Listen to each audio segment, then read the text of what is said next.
Hello friends, దిమ్మ తిరిగే దెయ్యాల కథలు అనే సిరీస్కి స్వాగతం సుస్వాగతం. నాము ఒక సాఫ్ట్వేర్ కంపెనీలో ఉద్యోగం చేస్తున్నాడు. సాయంత్రం తన పని పూర్తి చేసుకుని ఆఫీస్కి తాళాలు వేసి వాచ్మెన్ రంగయ్య చేతికిచ్చి బైక్పై ఇంటికి బయలుదేరుతున్నాడు. సిటీ అంతా నిశిలో నిశ్శబ్దంగా ఉంది. దానికి తోడు అమావాస్య మరింత చీకటిని ఇచ్చింది. వాళ్ళ అమ్మమ్మ చెప్పిన మాటలు గుర్తుకు వచ్చాయి రాముకి. చిన్నప్పుడు ప్రతిరోజు ఇంటి బయట మంచం మీద పడుకుని వాళ్ళ అమ్మమ్మ చెప్పిన దెయ్యం కథలు వింటూ ఉండేవాడు రాము. అయితే అమావాస్య రోజు దెయ్యాలు తిరిగే రోజట.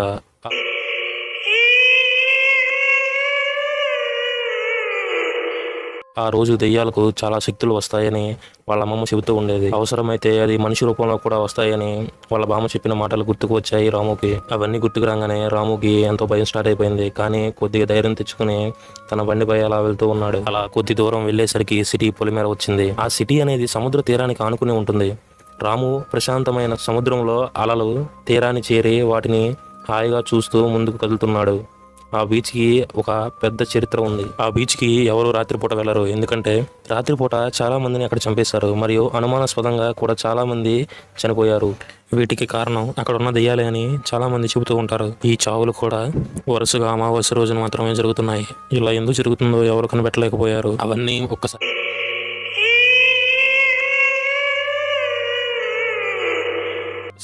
రాముకి ఫ్లాష్ అవుతున్నాయి. ఇక రాముకి భయం స్టార్ట్ అయింది. అలా కొంచెం భయంతోనే రోడ్డుపై నెమ్మదిగా వెళ్తున్నాడు రాము. ఒక్కసారిగా తన ఎదురుగా కొంచెం దూరంలో రోడ్డుపై ఎవరో ఒక వ్యక్తి కూర్చున్నట్టుగా కనబడుతుంది. గుండె ఒక్కసారిగా చెల్లుమంది. హార్ట్ బీట్ వేగంగా పెరుగుతుంది. లోపల భయం గూడు కట్టుకున్న బయట ధైర్యంగా బండి డ్రైవ్ చేస్తున్నాడు రాము. ఇంతలో తనకు కనబడిన ఆ రూపం సడన్ గా మాయమైంది. అసలు ఏం జరుగుతుందో రాముకు అర్థం కావట్లేదు. అలా బీచ్ వంక చూస్తాడు. ఒక్కసారిగా తన గుండెలు ఎదురుతాయి. ఒక తెల్లని చీర కట్టుకున్న అమ్మాయి అలా గాలిలో దూరంగా బీచ్లో ఎగురుతూ కనిపిస్తుంది. అది చూస్తున్న రాముకి ఒక్కసారిగా తన బామ్మ చెప్పిన విషయాలన్నీ గుర్తుకొచ్చాయి. రాము వెంటనే భయంతో బైక్ని మరింత స్పీడ్గా నడుపుతున్నాడు. ఈ రోజు ఈ దెయ్యాలని దాటుకుని నేను అసలు ఇంటికి వెళ్తానో లేదో అనుకుని ముందుకు వచ్చే యూటర్న్ని చూసుకోలేదు. రోడ్డు మీద యూటర్న్ సడన్ గా బ్రేక్ వేశాడు. బండి లోయలో పడిపోయింది. రాము ఎగిరి అక్కడే పక్కన ఉన్న ఒక షిప్లో పడ్డాడు. తనకు చిన్న చిన్న గాయాలయ్యాయి. సమయం చూస్తే సరిగ్గా 12 గంటలు అవుతుంది. బైక్ ఏమో లోయలో పడిపోయింది. ఇప్పటికే అది నుజ్జు అయిపోయి ఉంటుంది. టైం చూస్తే అర్ధరాత్రి 12 గంటలు అయింది. తనలోని భయం మరింతగా పెరుగుతుంది. బీచ్ లో ఎవ్వరు కూడా కనబడట్లేదు. ఆ రోడ్డు యూటర్న్ తిరిగిన తర్వాత శ్మశానం ఒకటి వస్తుంది. అడవి చాలా ప్రశాంతంగా ఉంది. రోడ్డు రెండు వైపులా శ్మశానం వ్యాపించి ఉంది. తన రోడ్డు మీద నడుస్తూ వెళ్తుంటే అడవిలో చాలా దూరంగా శ్మశానంలో కుక్కలు మరియు నక్కలు అత్యంత భయంకరంగా, మనిషికి భయం కలిగించేంత భయంకరంగా అరుస్తున్నాయి. రాముకు చూస్తే భయం వేస్తుంది. అక్కడ వాతావరణంలో మార్పులు జరుగుతున్నాయి. అత్యంత భయంకరంగా వాతావరణం మారుతుంది. రాము తన ఇంటికి చేరాలంటే ఇంకా 10 కిలోమీటర్ల దూరం ఉంది. అలా నెమ్మదిగా భయంగానే నడుస్తున్నాడు రాము. ఈ సమయంలో ఎవరైనా లిఫ్ట్ ఇస్తే బాగుండని రాము అనుకుంటున్నాడు. కానీ ఎవ్వరూ అక్కడికి రావడం లేదు. అలా భయంగానే రాము నడుస్తూ ఉన్నాడు. అకస్మాత్తుగా తన ముందు నుండి వేగంగా ఒక మనిషి వెళ్ళినట్టుగా అనిపించింది. ఆ రూపం యొక్క వాసన మరియు గాలి కూడా తెలుస్తుంది తనకి. రాముకి మరింత భయం వేస్తుంది. అసలు తన ముందు నుంచి వెళ్ళిన ఆకారం ఏమై ఉంటుందా అని ఆ ఆకారం వైపు చూస్తాడు. అక్కడ ఏమీ కనపడదు. అక్కడ ఒక కుక్క కనబడుతుంది. ఓ కుక్కేనా అని లైట్ తీసుకుంటాడు రాము. అంతలో వెనక నుంచి ఎవరో తన భుజం మీద చేయి వేస్తారు. రాముకి ఒక్కసారిగా గుండె ఆగిపోయినంత పనైంది. అక్కడ నుండి పారిపోదాం అనుకుంటాడు. కానీ అది వెంబడిస్తుందేమో అని మళ్ళీ తనకు భయం వేస్తుంది. కొంచెం ధైర్యం తెచ్చుకుని వెనక తిరిగి చూస్తాడు.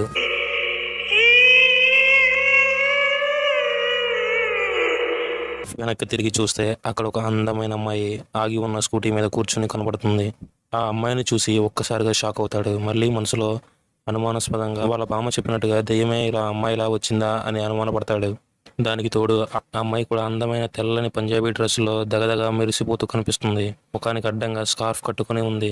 ఆ అమ్మాయి యొక్క జుట్టు గాలికి ఊగుతూ కనబడుతుంది. ఆ అమ్మాయి వాళ్ళకం చూసి నిజంగానే దెయ్యమే వచ్చిందా అనుకుంటున్నాడు రాము అలా అనుమానపడుతూనే ఎవరు నువ్వు అని అడుగుతాడు. నేనెవరైతే నీకెందుకు, ఈ టైంలో నువ్వు ఇక్కడేం చేస్తున్నావు శ్మశానంలో అని అడుగుతుంది ఆ అమ్మాయి.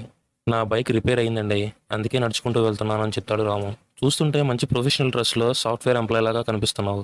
బైక్ రిపేర్ అయితే మరో ఆటోనో లేదా బస్సో ఎక్కి వెళ్ళాలి, కానీ ఇలా నడుచుకుంటూ వెళ్తారా అని అడిగింది. అదేం కాదండి, సగం దూరం వచ్చాక బైక్ ట్రబుల్ ఇచ్చింది. సరే, మీరు ఎక్కడికి వెళ్ళాలో చెప్పండి, నేను లిఫ్ట్ ఇస్తాను. రాము చాలా సంతోషంగా థ్యాంక్స్ అండి అంటూ ఆ అమ్మాయి యొక్క స్కూటీ ఎక్కబోయి వెంటనే మళ్ళీ ఆగుతాడు. ఆ అమ్మాయి అడుగుతుంది, ఏమైంది ఆగిపోయారు రాము, మీకు పెళ్ళైందా అని అడుగుతాడు రాము. అమ్మాయి, వాట్ డూ యూ మీన్ రాము, అంటే మీరు నన్ను ఏం చేయరు కదా, మిమ్మల్ని నమ్మొచ్చా అంటాడు రాము. అప్పుడు ఆ అమ్మాయికి నవ్వు వస్తుంది. కానీ ఆపుకుని బయటికి గంభీరంగా, అంటే మీ ఉద్దేశం ఏంటి, నేనేమైనా క్రిమినల్ లా కనబడుతున్నానా, అయినా మీరు అసలు అబ్బాయేనా ఇలా భయపడుతున్నారు? ఒక అమ్మాయి వచ్చి హెల్ప్ చేస్తాను అని అర్ధరాత్రి వేళ ఏ భయం లేకుండా వచ్చి లిఫ్ట్ ఇస్తుంటే లిఫ్ట్ తీసుకోవాలంటే ఇన్ని అనుమానాలు కలుగుతున్నాయి. మీరు చాలా పిరికివారులా కనబడుతున్నారు అని అంది అమ్మాయి. రాము చచా అదేం లేదు, ఊరికే అడిగాను అంతే అని అంటాడు. అమ్మాయి ఓకే సరే ఎక్కండి. రాము ఒక్క నిమిషం ఆగండి, మీరు ఎవరైనా సరే నాకు మాత్రం ఒక్క నిజం చెప్పండి. అమ్మాయి సరే అడగండి రాము అని అంటుంది. రాము ఆశ్చర్యంగా చూస్తాడు. నా పేరు మీకెలా తెలుసు అని అడుగుతాడు. అమ్మాయి నాకు నీ బయోడేటా మొత్తం తెలుసు.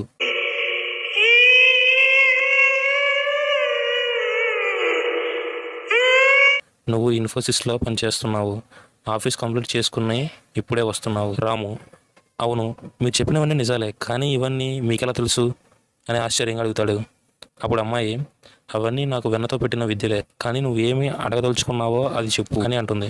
అప్పుడు రాము మీరు నిజంగా అమ్మాయేనా లేక దెయ్యమా?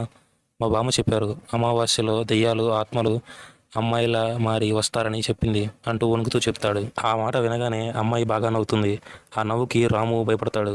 రాము మీరు నవ్వుతుంటే నిజంగా దెయ్యమే అనిపిస్తుంది. అమ్మాయి అవును అంటుంది. రాముకు ఒక్కసారి ఒళ్ళంతా షివరింగ్ అవుతూ చెమటలు పట్టేస్తాయి. ప్లీజ్ నన్నేం చేయకండి అంటూ బ్రతిమలాడతాడు రాము.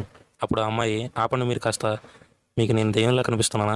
మీరు భలే హెల్ప్ చేయడానికి వస్తే అందరూ దేవతనో లేదో మదర్ తెరీసా అనో పొగుడుతారు, కానీ మీరు ఈ టెక్నాలజీ యుగంలో ఉండి కూడా దెయ్యాలు భూతాలు అని భయపడుతున్నారు.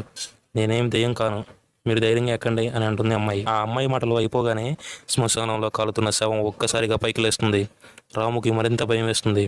దూరంగా కుక్కలు నక్కలు అరుస్తాయి. రాము అమ్మాయి వైపు చూస్తాడు. అమ్మాయి అయ్యో మీకు ఇంత కూడా బుర్ర లేదు. కాలే శవం లేవడానికి కారణం వాటి ఎముకల్లో ఉండే భాస్వరం అనడం వల్ల అలా ఎముకలు పైకి లేస్తాయి అంతే, అంతే తప్ప అది దెయ్యమో అదేం దెయ్యం కాదు. ఇంకా కుక్కలు నక్కలు అరిచినంత మాత్రాన దెయ్యం రాదని సర్ది చెప్తుంది. రాము కదలకుండా అలాగే ఉండిపోతాడు. అమ్మాయి మీకు లిఫ్ట్ కావాలా వద్దా, నేను వెళ్ళిపోతున్నాను అంటుంది. రాము వెంటనే స్కూటీ ఎక్కి కూర్చుంటాడు. వాళ్ళిద్దరూ కూడా శ్మశానం నుండి బయలుదేరతారు. ఆ కాసేపటికి రాము ఏమండి మీరేం చేస్తుంటారండి అని అడిగాడు. అమ్మాయి శ్మశానంలో శవాలను పీక్కు తింటానని సీరియస్గా చెప్పింది. అసలే రాముకి భయం ఎక్కువ. ఒక్కసారిగా రాముకి ఆ మాట వినగానే ఏంట్రా బాబు ఇది శవాలంటుంది, కొంప తీసి నన్ను కానీ పీక్కు తింది కదా అని మనసులో అనుకుంటాడు. రాము మన మధ్య ఈ అర్ధరాత్రి జోకులు అవసరమా మేడం, దయచేసి నిజం చెప్పండి అని అంటాడు. అమ్మాయి ఎందుకు నిజం చెప్పాలి, అప్పుడు నన్ను ప్రతిరోజు ఫాలో అవడానికా అని అంటుంది. అప్పుడు రాము దెయ్యాలకు ఫాలోయింగ్ కూడా ఉంటుందా అని మెల్లగా గొనుగుతాడు. అమ్మాయి నాకు వినబడుతుంది మిస్టర్ అంటుంది. రాము వామ్ము దీనికి ఇంద్రునికి ఒళ్ళంతా కళ్ళు ఉన్నట్టు దీనికి ఒళ్ళంతా చెవులు ఉన్నాయి అనుకుంటా, మొత్తం వినబడిపోతుంది అని అనుకుంటాడు. అప్పుడు అమ్మాయి అవును నాకు ఒళ్ళంతా చెవులే ఉంటాయి, అవును నాకు ఒళ్ళంతా చెవులే ఉంటాయి, నువ్వు ఏది అనుకున్నా అది నాకు తెలుస్తుంది. ఈరోజు అమావాస్య, మాకు చాలా మంత్రశక్తులు లభిస్తాయి అంటూ రాముని భయపడుతుంది. అప్పుడు రాము అమ్మో శక్తులా, ఏంటి దేవుడా నన్ను ఇలా ఇరికిచ్చావు అని తనలో తానే అనుకుంటాడు. అప్పుడు మళ్ళీ అమ్మాయి ఈ రోజు నుంచి నిన్ను నా నుండి ఎవ్వరూ కాపాడలేరు, ఆ దేవుడు సైతం ఒక్క నేను తప్ప అని అంటుంది. రాము ప్లీజ్ మీరు చెప్పేది నాకేం అర్థం కావట్లేదు మేడం అని అంటాడు. అప్పుడు అమ్మాయి సరే అయితే విను, నేను మీ ఆఫీస్ నుండి 10 కిలోమీటర్ల తర్వాత ఉన్న ఆరిజిన్ ఆర్గనైజేషన్లో పనిచేస్తాను. మాది కూడా మీ సిటీయే, గాంధీనగర్ కాలనీలోనే ఉంటాం. కానీ నువ్వు ఎక్కడా కనపడలేదు నిన్ను తిందామంటే. రాము వామ్ము తినడం ఏంట్రా బాబు, వామ్ము దీని మాటలు ఏంటంటే ఇది నిజమే అనిపిస్తుంది, తినడం ఏంట్రా బాబు, నేనేమో చికెనా మటనా, అర్జెంట్ ఎలాగోలా తప్పించుకోవాలని అనుకుంటాడు. అమ్మాయి అప్పుడు అన్నీ చెప్పిన తర్వాత హే అడిగేది నిన్నే, మాట్లాడవేంటి అట్లా సైలెంట్గా ఉంటావేంటి అని అంటుంది. రాము తలబడుతూ చెప్పండి మేడం అంటాడు. అమ్మాయి నీ గ్రాడ్యుయేషన్ ఏంటి? రాము నేను న్యూఢిల్లీలో MBA చేశాను మేడం అంటాడు. అప్పుడు అమ్మాయి ఓ అదే సంగతి, ఓకే. ఇంతలో రాము వాళ్ళ ఇల్లు వస్తుంది. స్కూటీ ఆగుతుంది. రాము బండి దిగి థ్యాంక్స్ చెప్పి ఇంట్లోకి వెళ్ళిపోతూ ఉంటాడు. అప్పుడు అమ్మాయి ఓయ్ ఉత్తి థ్యాంక్సేనా, నువ్వే మనిషివయ్యా అని అంటుంది. ఇంకేం అడుగుతుందిరా నాయన అని అనుకుంటాడు రాము. ఏం కావాలి మేడం చెప్పండి అని అడుగుతాడు రాము అమ్మాయిని భయంగా. అప్పుడు అమ్మాయి ఏం వద్దులే కానీ ముందు వెళ్ళి తిని పడుకో, ఇంకొకసారి శ్మశానంలో కనబడితే మా ఫ్యామిలీ ప్యాక్ బిర్యానీ అవుతావు జాగ్రత్త అంటూ స్కూటీ తిప్పి వెళ్ళిపోతుంది. రాము తన ఇంటికి వెళ్తూ ఉండగా వెనక్కి తిరిగి చూస్తే అక్కడ రోడ్డు పైన ఓన్లీ స్కూటీ మాత్రం వెళ్తున్నట్టుగా కనబడుతుంది.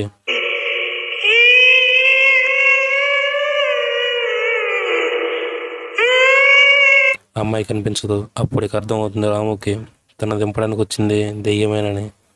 వెనక్కి తిరిగి చూడకుండా ఇంట్లోకి వెళ్ళిపోతాడు రాము. ఫ్రెండ్స్, మీకు ఈ స్టోరీ నచ్చినట్లయితే ఒక లైక్ చేసి షేర్ చేయండి. నేను తర్వాత పెట్టబోయే స్టోరీస్ని మీరు మిస్ అవ్వకుండా చూడాలంటే మన ఛానల్ని సబ్స్క్రైబ్ చేసుకుని పక్కనున్న బెల్ ఐకాన్ని యాక్టివేట్ చేసుకోండి. దానివల్ల నేను వీడియో పెట్టిన వెంటనే మీకు నోటిఫికేషన్